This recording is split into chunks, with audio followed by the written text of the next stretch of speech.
Welcome to our channel. இன்றைக்கி பாசிப்பருப்பு பன் தோசை எப்படி பண்ணுறதுன்னு நான் காட்டுறேன். இது 1 டம்ளர் பாசிப்பருப்பு எடுத்திருக்கேன். நான் 1 ஸ்பூனு உளுந்து எடுத்திருக்கேன். 1/2 டம்ளரு நான் ரவை எடுத்திருக்கேன். இப்போ நம்ம ரவையை முதல்ல ஊற வச்சுப்போம். அதே போல் இந்த பாசிப்பருப்பையும் உளுத்தம்பருப்பையும் ஊற வச்சு எடுத்துப்போம்.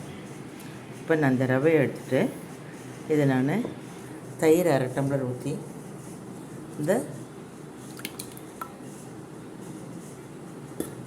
இதில் நான் இதை ஊற வச்சிடுறேன். கலந்து இதில் ஊற வச்சுட்டு நான் உங்களுக்கு அப்புறமா எப்படி பண்ணணுங்கிறது காட்டுறேன். இப்போ இதை நல்லா இந்த ரவையை இதில் நம்ம மிக்ஸ் பண்ணி ஊற வச்சிடணும். இது நல்லா ஊறட்டும், ஒரு 10 நிமிஷம் ஊறட்டும். அதுக்கப்புறம் காட்டுறேன். நான் அதுக்குள்ளே பாசிப்பருப்பையும் உளுந்தையும் ஒன்றா ஊற வச்சுட்டு நான் அரைச்சி எடுத்துக்கிறேன். இப்போ பாசிப்பருப்பும் உளுந்தும் ஒன்றா ஊற வச்சு ஊறிடுச்சு. இதை நான் இப்போ அரைக்க போகிறேன். அதோட 2 மிளகாய் போட்டு ஊற வச்சு அரைக்கிறேன். அரைச்சிட்டு கட்டுறேன். இப்போ பாசிப்பருப்பு அரைச்சிருக்கேன். அதோடைய இந்த ரவையும் போட்டு ஒரு ஓட்டிடுறேன்.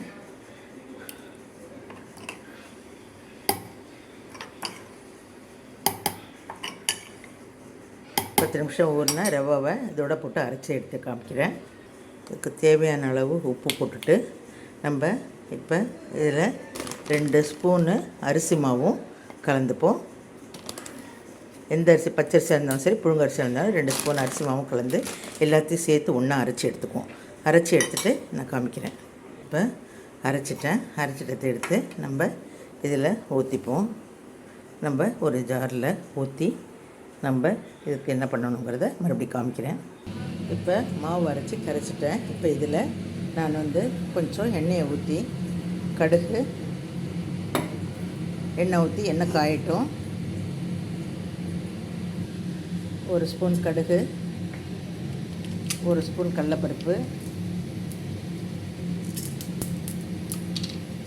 இதை நல்லா வெடிக்க விட்டுட்டு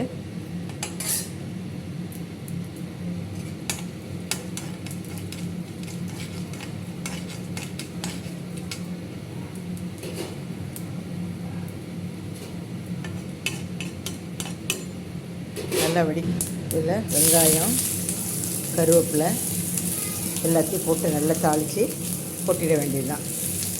அதோடையே கொஞ்சம் கேரட்டை சீவி அதையும் இதோட போட்டு நம்ம கொஞ்சம் தாளிச்சுட்டு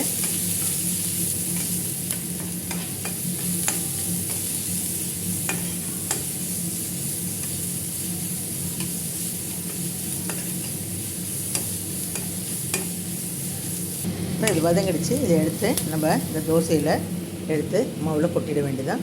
கொட்டிட்டு நம்ம தோசையை சுட்டு எடுக்க வேண்டியதுதான். இப்போ இந்த பன் தோசை இப்போ இந்த மாவில் எல்லாத்தையும் கொட்டி இதை கலந்தாச்சு. இப்போ நம்ம தோசை சுட வேண்டியதுதான். நான் இப்போ அடுப்பில் தோசைக்கல்லை வச்சுட்டு இதில் இப்போ நம்ம இந்த தோசையை ஊற்றி எடுப்போம்.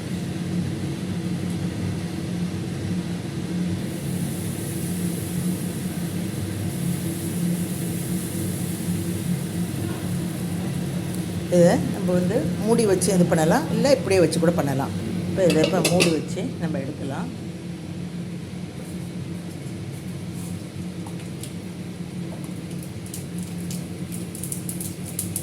இப்போ இதை மூடி திறந்து பார்ப்போம். இப்போ வெந்துடுச்சு.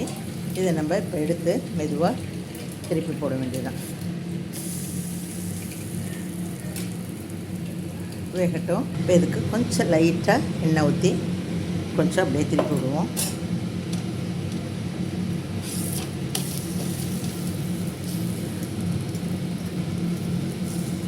இப்போ வெந்துடுச்சு.